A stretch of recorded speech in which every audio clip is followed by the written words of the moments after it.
Hello guys, Indian റെയിൽവേയിൽ ഒരു സ്ഥിരജോലി ആഗ്രഹിക്കുന്നവർക്കായിട്ടുള്ളൊരു അതായത് 11,000-ലധികം വേക്കൻസിയുടെ പുതിയൊരു റിക്രൂട്ട്മെന്റ് നോട്ടിഫിക്കേഷനും കൂടെ വന്നിട്ടുണ്ട്. സോ ഇതുപോലുള്ള കൂടുതൽ ജോബ് അപ്ഡേറ്റ്സ് അറിയണമെന്നുണ്ടെങ്കിൽ ജസ്റ്റ് നമ്മുടെ ചാനലും കൂടെ ഒന്ന് ഫോളോ ചെയ്ത് വെക്കുക. സോ നമുക്കിവിടെ കാണാൻ സാധിക്കും, മിനിസ്ട്രി ഓഫ് റെയിൽവേസിന്റെ അണ്ടറിൽ അസിസ്റ്റന്റ് ലോക്കോ പൈലറ്റ് പോസ്റ്റിലേക്കുള്ള പുതിയൊരു റിക്രൂട്ട്മെന്റ് നോട്ടിഫിക്കേഷൻ ആണ് ഇപ്പോൾ വന്നിരിക്കുന്നത്. അതുപോലെ തന്നെ 15/5/2026 തൊട്ട് ഈ ഒരു പോസ്റ്റിലേക്ക് അപേക്ഷിക്കാനുള്ള ആപ്ലിക്കേഷൻ വിൻഡോസ് ഓപ്പൺ ആയിട്ടുണ്ട്. അതുപോലെ തന്നെ 14/6/2026 വരെയാണ് ഈ ഒരു പോസ്റ്റിനായിട്ട് അപേക്ഷിക്കാനുള്ള ലാസ്റ്റ് ഡേറ്റ് എന്ന് പറയുന്നത്. സോ നമുക്കിവിടെ കാണാൻ സാധിക്കും, അസിസ്റ്റന്റ് ലോക്കോ പൈലറ്റ് അതായത് ALP പോസ്റ്റിലേക്കാണ് ഇപ്പോൾ ഈ ഒരു വേക്കൻസീസ് വിളിച്ചിരിക്കുന്നത്. ഈ ഒരു പോസ്റ്റിലേക്ക് പറഞ്ഞിരിക്കുന്ന പേ ലെവൽ എന്ന് പറയുന്നത് ലെവൽ 2 ആണ്. അതായത് 19,900 രൂപയാണ് ഇനീഷ്യൽ ആയിട്ടുള്ള സാലറി ഇവിടെ പറഞ്ഞിരിക്കുന്നത്. അതുപോലെ തന്നെ A1 മെഡിക്കൽ സ്റ്റാൻഡേർഡ് വേണമെന്ന് പറഞ്ഞിട്ടുണ്ട്. സോ 18 വയസ്സ് മുതൽ 30 വയസ്സ് വരെയുള്ളവർക്ക് ഈ ഒരു പോസ്റ്റിനായിട്ട് അപേക്ഷിക്കാൻ സാധിക്കുന്നതാണ്.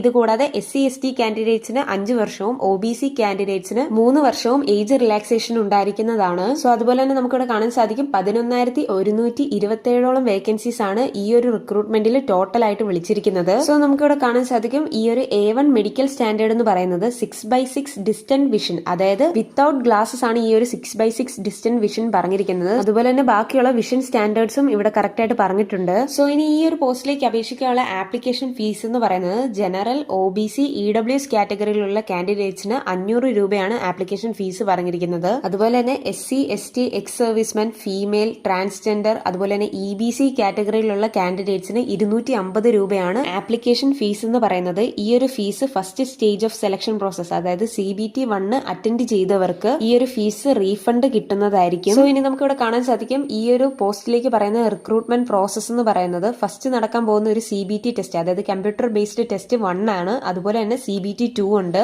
അതുപോലെ തന്നെ തേർഡ് സ്റ്റേജ് എന്ന് പറയുന്നത് ഒരു കമ്പ്യൂട്ടർ ബേസ്ഡ് ആപ്റ്റിറ്റ്യൂഡ് ടെസ്റ്റ് ആണ്. അത് കഴിയുമ്പോഴാണ് ഡോക്യുമെന്റ് വെരിഫിക്കേഷനും പിന്നെ മെഡിക്കൽ എക്സാമിനേഷനുമാണ് ഈ ഒരു പോസ്റ്റിലേക്ക് പറയുന്ന സെലക്ഷൻ പ്രോസസ് എന്ന് പറയുന്നത്. സോ ഇതിനെക്കുറിച്ചുള്ള ഡീറ്റെയിൽസ് ഇവിടെ കറക്റ്റ് ആയിട്ട് ഈ ഒരു നോട്ടിഫിക്കേഷനകത്ത് കൊടുത്തിട്ടുണ്ട്. അതുപോലെ തന്നെ സിലബസും ഇവിടെ നമുക്ക് കാണാൻ സാധിക്കുന്നതാണ്. സോ ഇനി ഈ ഒരു പോസ്റ്റിലേക്ക് ചോദിക്കുന്ന മിനിമം എഡ്യൂക്കേഷണൽ ക്വാളിഫിക്കേഷൻ എന്ന് പറയുന്നത് 10ാം ക്ലാസ് യോഗ്യതയും അതുകൂടാതെ റിലവന്റ് ആയിട്ടുള്ള ITI ട്രേഡും അല്ലെങ്കിൽ 10ാം ക്ലാസ്സും അതുപോലെ തന്നെ റിലവന്റ് ട്രേഡ്സിലുള്ള അപ്രന്റീസ്ഷിപ്പ് സർട്ടിഫിക്കേഷനുമാണ് ചോദിക്കുന്നത്. അതുമല്ലെങ്കിൽ 10ാം ക്ലാസ്സും 3 വർഷത്തെ ഡിപ്ലോമ ഇൻ മെക്കാനിക്കൽ അല്ലെങ്കിൽ ഇലക്ട്രിക്കൽ അല്ലെങ്കിൽ ഇലക്ട്രോണിക്സ് അല്ലെങ്കിൽ ഓട്ടോമൊബൈൽ എഞ്ചിനീയറിംഗ് പഠിച്ചവർക്ക് ഈ ഒരു പോസ്റ്റിനായിട്ട് അപേക്ഷിക്കാൻ സാധിക്കുന്നതാണ്. സോ ഇനി നമുക്ക് ഇവിടെ കാണാൻ സാധിക്കും, അതായത് ഈ ഒരു പോസ്റ്റിലേക്ക് പറഞ്ഞിരിക്കുന്ന കാറ്റഗറി വൈസുള്ള വേക്കൻസിയുടെ ഡീറ്റെയിൽസ് ഇവിടെ കറക്റ്റ് ആയിട്ട് കൊടുത്തിട്ടുണ്ട്. അതായത് തിരുവനന്തപുരം സോണിലേക്ക് ടോട്ടൽ 64ഓളം വേക്കൻസീസ് ആണ് വിളിച്ചിരിക്കുന്നത്. അതായത് അൺറിസർവ്ഡ് കാറ്റഗറിയിൽ 28ഉം SC 8, ST 5, OBC 22, EWS 1 vacancy, അങ്ങനെ ടോട്ടൽ